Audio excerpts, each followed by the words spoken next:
Welcome to Reboot Cyber with Avertro, the Boardroom series. Hi, Jacqui. So nice to have you on Reboot Cyber with Avertro. Thank you for joining us. How have you been? Yes, well, I'm very well. I've just had a couple of weeks of leave over school holidays, so pretty good. I hope you're well too. Yeah, thank you. Awesome. So, for our audience, Jacqui is currently a partner in EY Cybersecurity Practice. She has over 2 decades of global experience across various verticals, including defense, space, intelligence, telecom, financial services, and government. But the best part about her is she's also a very passionate diversity and inclusion champion and is committed to bringing change into the tech industry by constantly challenging status quo. So, with that in mind, Jacqui, let's start with our first question for you, a fun one. What, according to you, is the best part about working in cybersecurity? Oh, if I have to pick one thing, it's really tricky. I think the thing I like the most about it is the rate of change. I get bored easily, and I like challenging problems, and I think cyber will always produce those. So I think we have to be consistently agile and responsive to our environment. And that affects everything from all types of technology and technology adoption into the type of people policies and practices and integration with the business that we need to use. So it means you kind of get to do a little bit of everything, and you have to really make sure that you have a really holistic approach, which is the way I like to do things. So. Yeah, 100% agree. So, for our audience, like for all those working in the field of cybersecurity, what is that one or two things they should be most proud of? I think in terms of most proud of, I think one of the things that's been a huge change over my actually now quite long career, I always have that, I'm at the stage where I wince when people read my bio out. I'm like, oh, it's almost 3 decades actually. So it's been very long. And I'm sure you can't even imagine working for that long, Priyal, but it is possible. And I'm still not finished. But security absolutely used to be an afterthought. It used to be retrofitted, and we talk to people and we say, 10% of the budget for this project really should be allocated to thinking about cyber. People would sort of nod and smile, and they'd put exactly no security into the solution, etc. And we'd say, you're going to have problems, and they'd go, oh well, yeah, and they wouldn't really believe you. And really now, probably a bit as a result of the work we've done in the industry, and a little bit as a result of just the sheer volume of the problem in terms of the number of different types of attacks and vectors that have come in. We're really seeing that people are starting to think about security by design, zero trust frameworks, looking at security as an integral part of designing a solution that is fit for purpose in a modern workplace, and or even in a modern home, really. I don't think anyone even at home would think about not having antivirus or security solutions within their home and on their laptop. So yeah, it's I think just the visibility of security is something that we should be really proud of, in terms of people understand that now it's important and they need to engage in it and engage with a secure process. So yeah, well done us. Yeah, no, amazing. And the problem is just going to keep growing, especially now, given the pandemic. Cybersecurity has obviously become a game changer, especially now that most businesses have gone online. Um, have you started to see a stark difference in how business leaders and the boards perceive the importance of cybersecurity? Yeah, I have, which is really good actually. And security, really, cybersecurity is now an integral part of risk and risk management. It's not something that they can ignore. I have seen varying degrees of engagement and acknowledgement of the problem. In Australia, we've had a stack of different legislative change, over the last couple of years, which has absolutely driven board engagement in that. So APRA's CPS 234 legislation, the Critical Infrastructure Act for a lot of businesses now that aren't necessarily financial services, have really driven boards to be directly engaged. And look, I do remember, right at the start of maybe a few years back, sitting down with one board of a company name that you would probably recognise, and having one director sort of say, "Oh, well, this is ridiculous. They can't hold us responsible for this. We delegate these things, And I said, well, there's probably no point getting annoyed with us. It's APRA that has regulated this, and not only can they have. So that'll be excellent from July 1. You'd better get your house in order." And I actually, it was quite funny. One of the female directors sitting opposite him kind of rolled her eyes at me like, oh, but certainly it was only 3 years ago that was, absolutely people being paid quite a lot of money to be directors were like, oh, this is ridiculous. We can't be held responsible. And really now it's quite clear that they are. And, like most board directors, they have very quickly gotten up to speed and worked out what they need to do and how to fix it. So, it's been a huge rate of change in uptake in interest in from boards and directors. Yeah, that's actually very that's a relief to hear. But do you think that the budgeting process today is still quite reactive in nature, so that money is released only after an incident? And if so, what do you think security leaders can do to change that manner of operating? So, look, I think depending on the size of the organisation, that absolutely can be a theme. And really what I find interesting is that as much as I would love to blame boards for this and a lack of visibility, I think most boards are actually quite engaged and interested in this process. And often, actually what I'm most surprised by when I brief boards is that they are so consistently kind of unaware as to how to make a difference and a change. One of the themes I see often is people at kind of CISO and below, so head of security or, head of IT security within the CIO's team, really looking mostly at technology as a solution to security problems. So, new incident, we need this funding for this piece of technology which will address this point solution. To me, that's really low-level thinking, and it's where we drive, and we're seeing a lot of this as well in terms of organisational change. It's where we drive security out of IT or out of kind of a low-level IT security function, as opposed to being a key component of risk overall and operations overall, and having really good visibility across the business and engagement across the business. So quite often, people will implement quite expensive controls, like multi-million-dollar controls, that then when you talk to other parts of the business, they say, oh yeah, look, I know that information security has that control, and I find that process so clunky, I try to break my projects up under the threshold level so I don't have to use it. So they're effectively completely bypassing that control. And really, it kind of makes me laugh a little bit that actually, I've gone to talk to both of them and found this out, and I think you work in the same company. Why don't you talk to each other? Consistently, that's what we find, that people haven't really taken a top-down look at it. And I think that's where legislation like CPS 234 has been fantastically useful in really driving direct board engagement and leverage, because it's actually the board and the C-level executives that need to drive holistic business engagement to get security controls right to start off with, to get the right blend of technology, people and process. We so tend to focus on technology and we so often miss process. I actually remember a friend of mine who's a CISO now, who started as a security operations lead, coming across from a legal background, and she's a very clever lady, and she was just kind of starting off her career as an executive in the security side, and I said to her, she was a friend, and I said, look, if you need to phone a friend because you don't understand something, or text someone in a meeting, just reach out.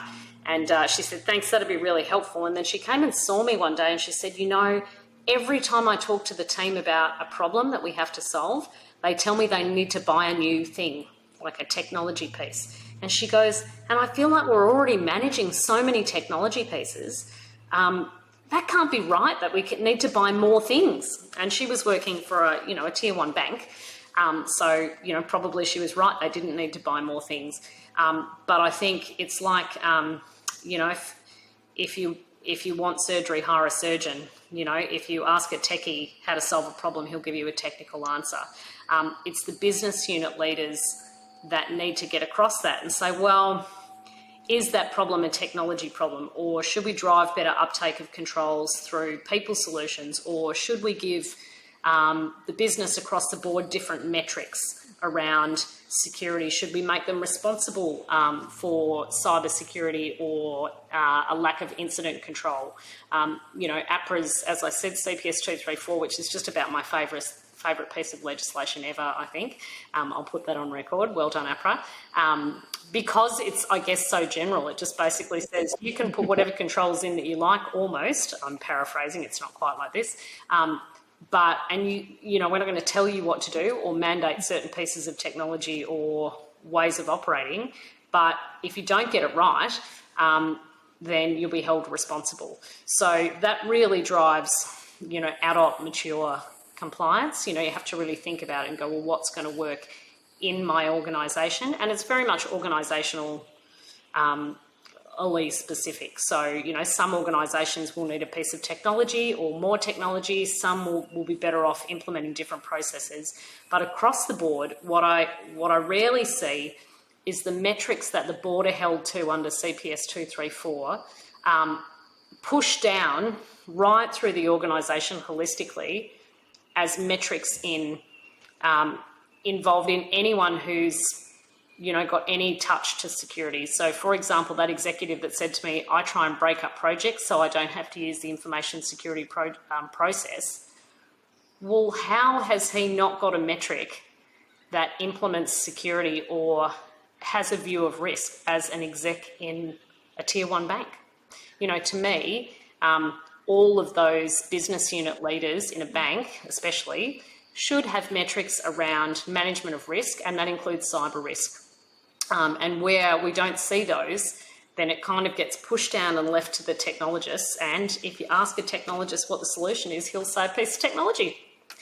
But as I said to this lady who's my very dear friend, I feel like we've got to be, I don't know if you've read Marie Kondo's The Life-Changing Magic of Tidying Up, but I feel like we've got to be the Marie Kondos of the tech world and sort of stop buying new things, only keep the things that spark joy, and think about how best to use the things that you do keep.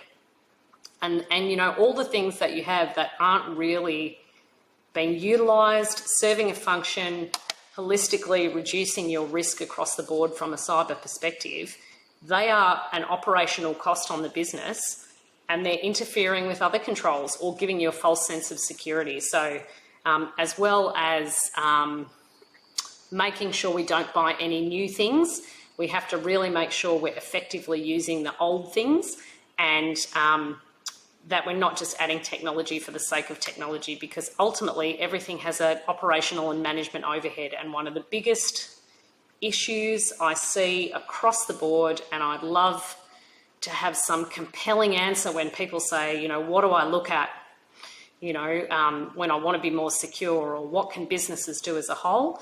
And, I'd love to say, use AI to automate your response to blah. But actually what they need to do is find out where their assets are, put them in a proper service management tool that manages everything, and make sure they're patched and up to date. And that's why the ASD Essential 8 is, the Essential 8, and it's a little bit boring, but, patch your systems, patch your systems, patch your systems.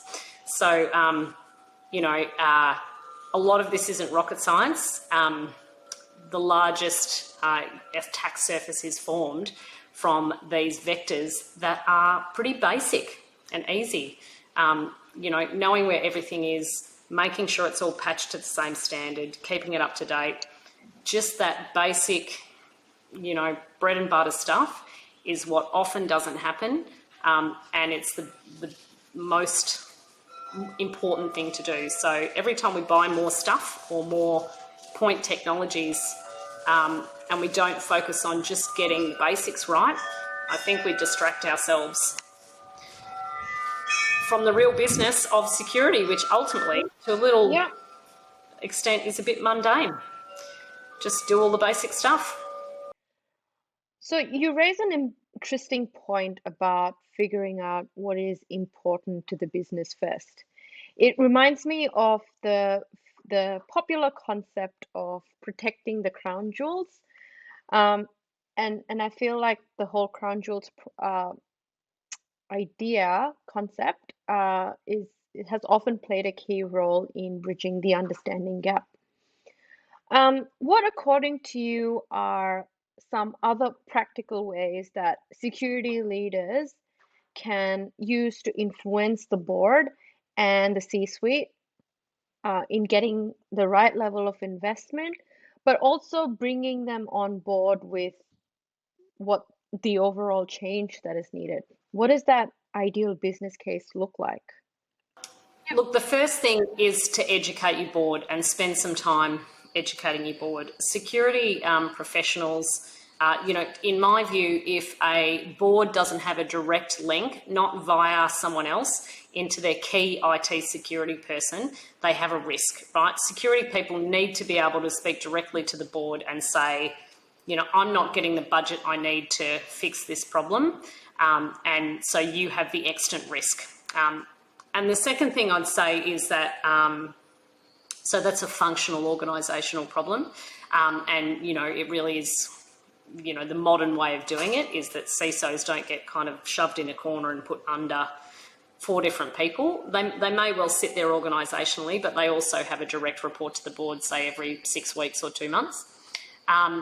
The second thing I'd say is you really need to make sure that you're seeing them regularly, because you don't want the first time you encounter the board to be as the result of an incident in a crisis. You need to be well in front of them, and you need to help them understand where their pain points are and then what you're going to do in a crisis. So if we have a crisis, here is our plan, and if you have developed an incident management plan and trained with it, and the board has not been included in those conversations, you're in real trouble, right? Because as we all know, when there is a significant incident, people do ask the chairperson and they do ask the CEO, and it's the CEO that has to get in front of the press and speak to them. So being really clear about managing your communications and your media communications as a result of an incident and practicing that, absolutely critical. So those are, I guess, 2 ways to make sure that you really get ahead of the curve and speak to the board and prepare them for their role in incident management and crisis management before having an incident is really important. And the third thing is that, and it's just a good tip for life, is to speak to people in their language, right? Too many people in cybersecurity, we have been successful for a long time. I kind of laugh and like to say I think it's because a lot of cyber people were bullied at school, and now we want to kind of be the cool kids. So we have kind of made an art form out of being really cryptic and obfuscating the detail and going, oh, well, if you... I would use a script there, or, that containerization is causing it. It's like, why don't you use English and make it really easy for people to understand instead of making it into a black art, right? So I think we've tried to be too clever and make it confusing so that only we can do it. But we've really, and that's technology as a whole, we tend to make it confusing. And if you look at even the way Apple has gone to market, some of their technology and design things are really helpful, but the groundbreaking thing that they've done is made technology accessible and usable for everybody. And obviously everyone's now kind of followed suit there. But, in terms of the way smartphones work, etc. But that's really the type of goal that we should be having, is design thinking, if you like, around cyber. And so, because we've made the whole space so confusing and difficult to understand, we go into meetings with senior people and continue to talk in tongues, and about, pen testing and things like that. And the board are thinking, what are you talking about? Do I really need to know about this? What's really important is that you think like the board. Okay, I'm a board member, and really most modern boards have a proportion of people who would not, and I'm one of these people. I remember speaking to a group of year 11, maybe year 9 girls when I was at IBM, and I was telling them my kind of career history because that was what I was there for. And I said, and then, I had to look up this driver or whatever on the G drive, and one of the girls looked up and said, why didn't you just Google it? And I said, because we didn't have the internet. And they all just stared at me like, what do you mean you didn't have the internet? And I was like, well, I predate the internet in general use in technology. That's how old I am. But, and they were all just absolutely like, what did you even do when you didn't have the internet? What was technology even for? Why would you have a computer if you couldn't access the internet? It was a very funny conversation, but at least I did keep them from being too bored. But you've got to remember that board members are older even than I am often, and they predate the internet. So this is not the space they grew up in. Now, most of them are also very clever, and they've come on strong in terms of understanding that space. But what they do understand, and what they have been understanding and managing for a long time, is risk and risk frameworks. They would all be well versed in risk frameworks. And so speaking about cyber as a risk and from a risk perspective is really important. Here's where our broad brush, gaps are in controls. Here's the space that we have. Here are the implications and the various regulatory and risk frameworks that we are risking not being in compliance with if we do not address this problem, that problem, and this problem. And there's maybe 3 ways to solve this lack of regulatory compliance in this space. It's this and this and this, and maybe 2 ways in the other way. It's super important that we describe things from a risk framework perspective when we are speaking to people whose primary experience and job is, over the period of probably 40 years in their careers to have been managing risk. That's what they understand. And so if we go in and we talk to them about bits of technology or types of attacks or, hackers in Iran, the things I hear people talk about, trying to sound cool, like hacking groups in Iran. Does the board care where the group that's attacking the company is based? Does it matter? Not really. It doesn't sound any sexier. It just takes up time and doesn't get the message across. I think that's the big thing, is to meet people where they are, and what boards understand is risk. They don't want to hear about the latest attack or, how terrible the space is and how many people in hoodies are sitting behind computers waiting to get them. Here's our risk. Here's how we're managing it now. Here's how we could shift to manage it better if we did these things in this priority order to address these compliance problems. That's what boards get. Now, I know this will be a favorite question for you, but do you think having a more inclusive cybersecurity leadership team benefits the business? Well, I think it's going to be a tautological answer because I kind of just said that.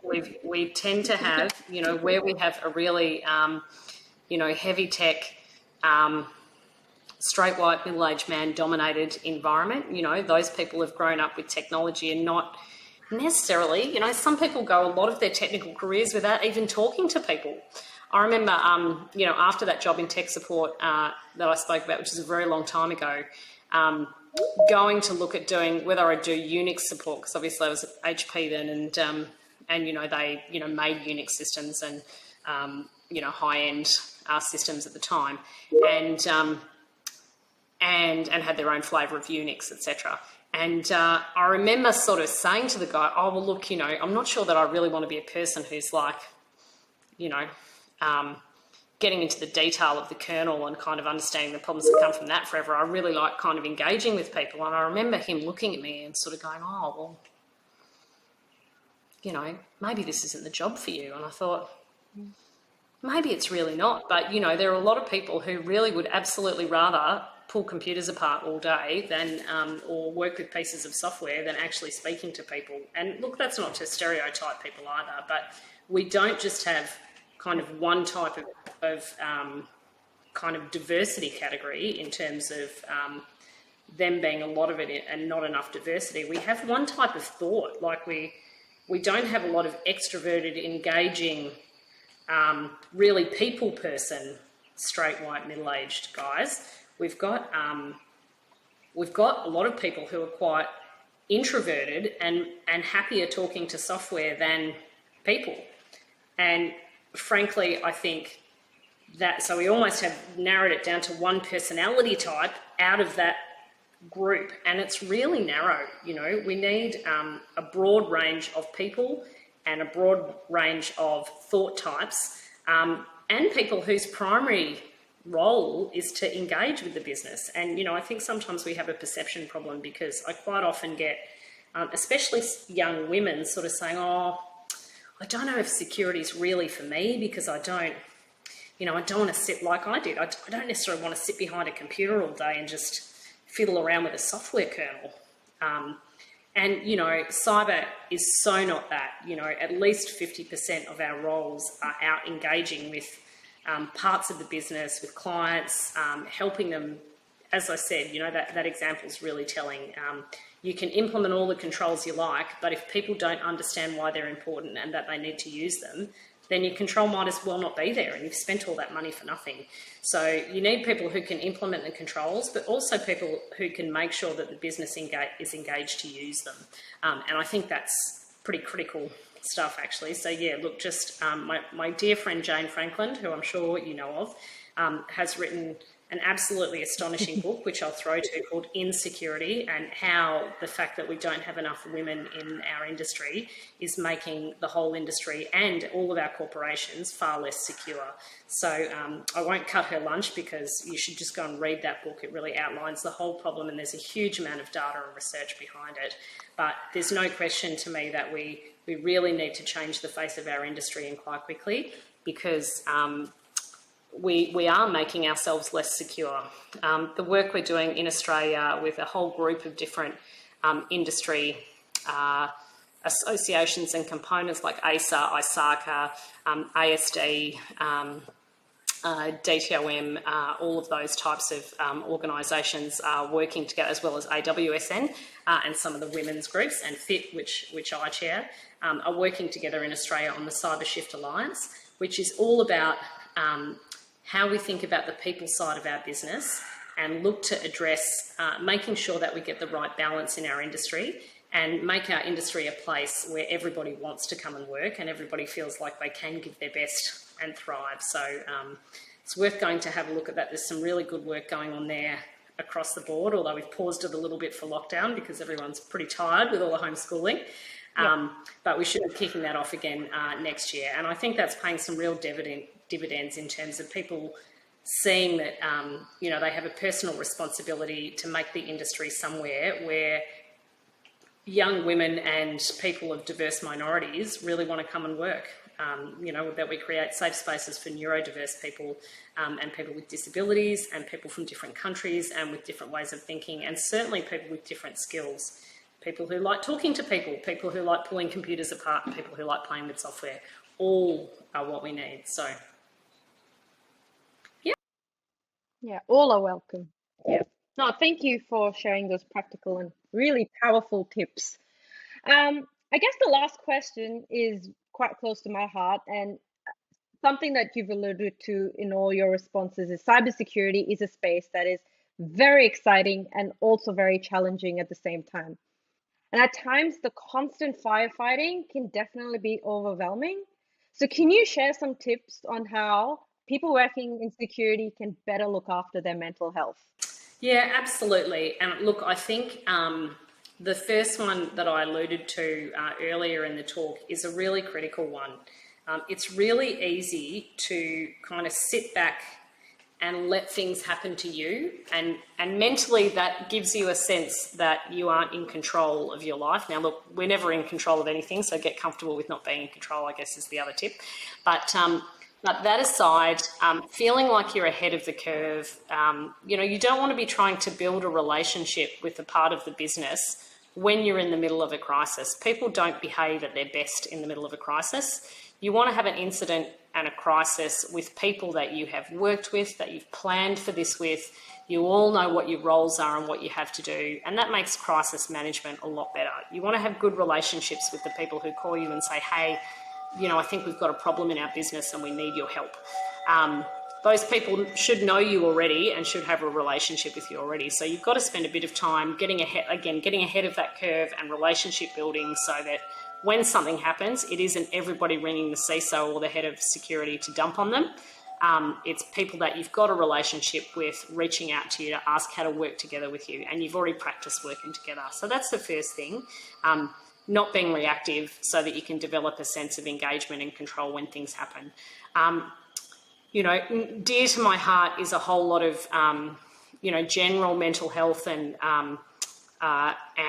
work on that. And really, however you do your thing, I get a lot of people sort of saying to me, oh, I've tried to meditate and I just can't meditate.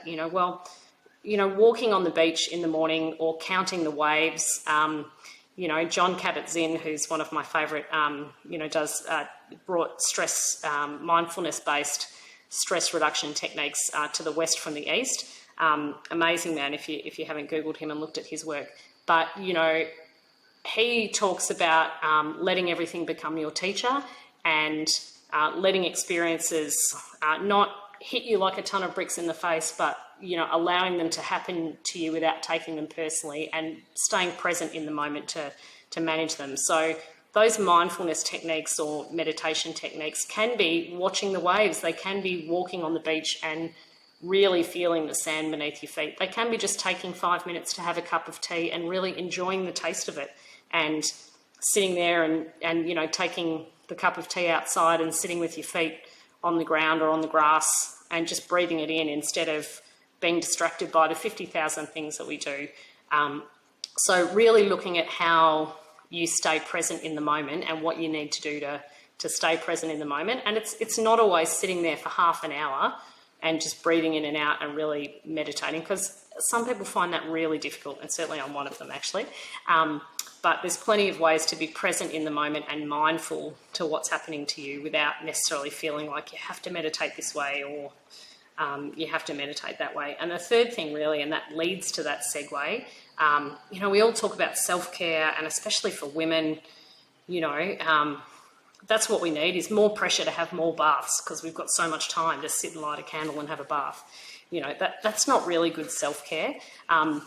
Good self-care, I think, involves setting better boundaries and being really clear about what you can and can't do, and being kind to yourself and not beating yourself up about things that you can't do. So again, kind of getting proactive. These are over this next month, I'm going to commit to doing these 3 things really well. I'll try and get these other 7 things done. And then there's another 10 things that a whole lot of people will ask me to do, and the reality is I just won't get to them. So, we talked at the start, you asked how I was, and I sort of said I just had school holidays. I know a lot of us don't want to take holidays when, there's nowhere to go and it's not interesting and we can't go and have a holiday overseas. But for me, trying to have my daughter home from school and work just means that I don't do anything very well, So, I was fortunate enough to be able to kind of take the leave. And look, it wasn't ideal and it felt a bit uncomfortable and I was really rushed leading up to it. But at least it meant that I wasn't trying to do 2 things and doing neither of them very well, because multitasking is just, not a thing that really works. So just really making sure, I think, when you can, as a form of self-care, that you really set limits and boundaries, because you're not superhuman, around what you can do.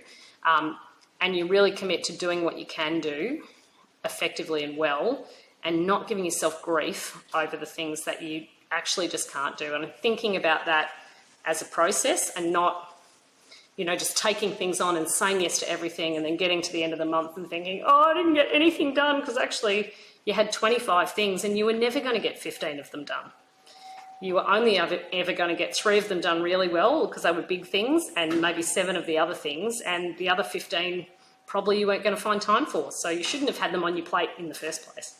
So yeah, just really being clear about what's possible in the time that you have, and not deciding that, oh, I'll just work all night to make that possible, because you'll end up just not doing anything very well and then feeling really, like you haven't done anything well, and you feel like a failure instead of being really proud of the things that you have done well. So yeah, what I was really proud of was that over school holidays, although I did have some incidents which involved one of my daughter's friends not being toilet trained as I thought she was at her age, and having a few accidents. So that was hard to manage, but it was really nice to just go back to doing mummy things and just focusing on being a good mum and making sure my daughter had a good time. So, it wasn't relaxing on the beach as the loveliest holiday ever, but it was really relaxing to just do one thing. And, I feel refreshed coming home because my brain's had a break. Wow. Well, thank you so much, Jacqui. This has been an extremely insightful conversation. I personally have so much to take away and, reflect on after this. So thank you. And I'm sure our listeners would also find your views and advice very helpful. So thank you so much, Jacqui, for taking the time to chat with us today. Awesome. It's been so lovely to actually catch up with you and talk. And yeah, I hope we get a chance to speak again and actually meet in person one day. That'd be lovely, wouldn't it? Yeah. Yes, that would be awesome. Thank you.